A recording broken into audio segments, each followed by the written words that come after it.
PM Modi ने कहा कि उत्तर प्रदेश की युवा शक्ति पर भरोसा करने के लिए निवेशकों का धन्यवाद। यूपी के युवाओं की प्रतिभा, उनका संकल्प और समर्पण आपके सभी सपनों को पूरा करेगा। उन्होंने कहा कि यूपी में 80,000 करोड़ रुपए से ज्यादा से निवेश से संबंधित समझौते हुए हैं और ये रिकॉर्ड निवेश यूपी में रोजगार के हजारों नए अवसर बनाएंगे।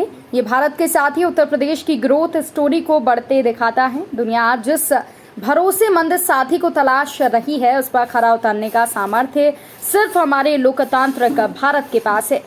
पीएम ने कहा कि काशी का सांसद मैं हूं, आग्रह है कि समय निकाल कर मेरी काशी को देख आइए।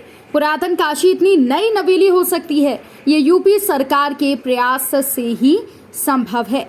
इसी के साथ उन्होंने कहा कि यूपी की ताकत को जीता जागता उदाहरण है और पीएम मोदी ने कहा कि हम G20 अर्थव्यवस्थाओं में सबसे तेजी से बढ़ रहे हैं। आज भारत ग्लोबल रिटेल इंडेक्स में दूसरे नंबर पर है। भारत दुनिया का तीसरे सबसे बड़ा एनर्जी कंज्यूमर देश है। बीते साल दुनिया के 100 से अधिक देशों से $84 बिलियन का रिकॉर्ड FDI आया है। भारत ने बीते वित्तीय वर्ष में $417 बिलियन यानी कि 30 करोड़ रुपए से ज्यादा का माल निर्यात कर रिकॉर्ड बनाया है।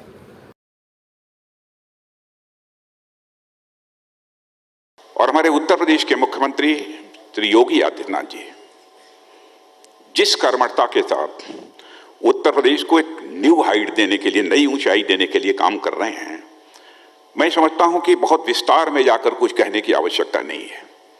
उनकी कर्मठता, उनकी काल्पनिक क्षमता और त्वरित गति से किसी भी काम का निस्तारण होना चाहिए, इसके प्रति उनकी प्रतिबद्धता, कमिटमेंट, इससे आप सभी अच्छी तरह परिचित हैं। यही कारण है कि शायद उत्तर प्रदेश में निवेश तेजी के साथ बढ़ रहा है और आज पूरे देश में हमारा उत्तर प्रदेश आज दूसरे स्थान पर ईज ऑफ डूइंग के मामले में भी आकर खड़ा हो गया है। वैसे हमारे आदरणीय प्रधानमंत्री जी के नेतृत्व में जो हमारा भारत कभी ईज ऑफ डूइंग के मामले में 142वें स्थान पर 142 इस पोजीशन पर था, आज वह आकर 62 की पोजीशन पर हमारा भारत खड़ा हो गया है।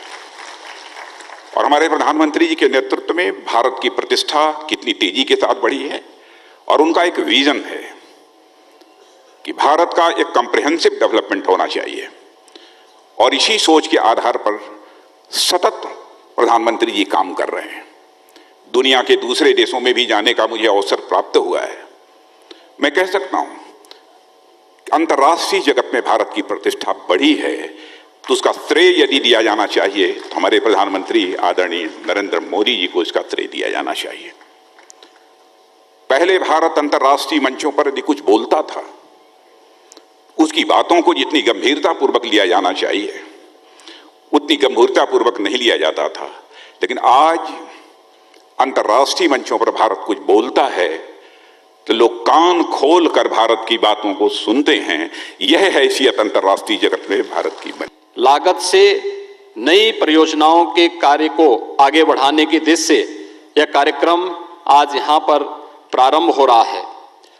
1400 से अधिक जो निवेश की परियोजनाएं हैं, इनमें डाटा सेंटर की हैं, कृषि और संबद्ध क्षेत्र है, ITM एंड इलेक्ट्रॉनिक्स का क्षेत्र है, इंफ्रास्ट्रक्चर, मैन्युफैक्चरिंग, हथकरघा एवं टेक्सटाइल, MSME आदि क्षेत्रों की इन परियोजनाओं में, जिनके माध्यम से 5 लाख प्रत्यक्ष और 20 लाख अप्रत्यक्ष रोजगार के सृजन इसके माध्यम से उत्तर प्रदेश को प्राप्त होंगे।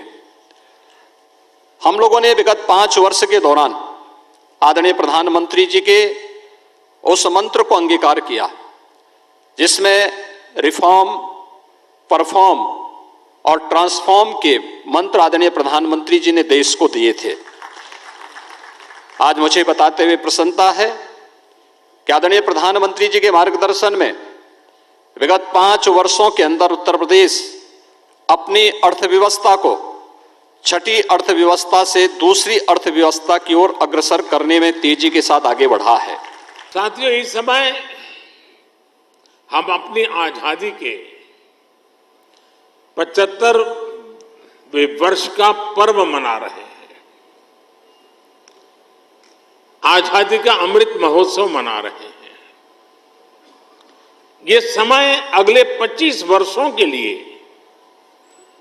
अमृत काल, नए संकल्प का काल, नए लक्ष्यों का काल और नए लक्ष्यों को प्राप्त करने के लिए सबका प्रयास के मंत्र को लेकर के परिश्रम की पराकाष्ठा करने का अमृत काल है।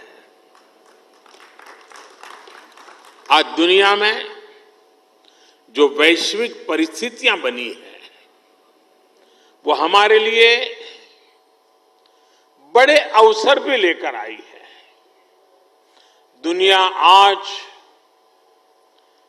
जिस भरोसेमंद साथी को तलाश रही है, एक मजबूत मैन्युफैक्चरिंग इकोसिस्टम, एक मजबूत और डाइवर्स वैल्यू और सप्लाई चेन विकसित करने के लिए हर किसी का योगदान आवश्यक है।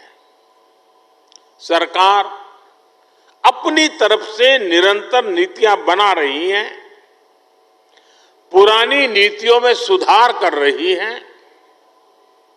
अभी हाल ही में केंद्र की एनडीए सरकार ने अपने 8 वर्ष पूरे किए हैं। इन वर्षों में हम, जैसा अभी योगी जी बता रहे थे, रिफॉर्म, परफॉर्म, ट्रांसफॉर्म के मंत्र के साथ आगे बढ़े हैं। हमने पॉलिसी स्टेबिलिटी पर जोर दिया है,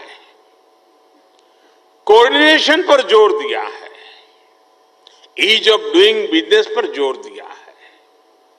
बीते समय में हमने हजारों कंप्लायंस खत्म किए हैं, पुराने कानूनों को समाप्त किया है।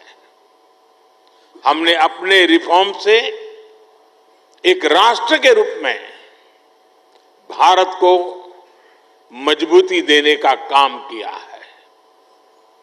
One nation, one tax, GST हो, वन नेशन, वन ग्रिड हो, one nation, one mobility card हो, one nation, one ration card हो, ये सारे प्रयास हमारी ठोस और स्पष्ट नीतियों का प्रतिबिंब है।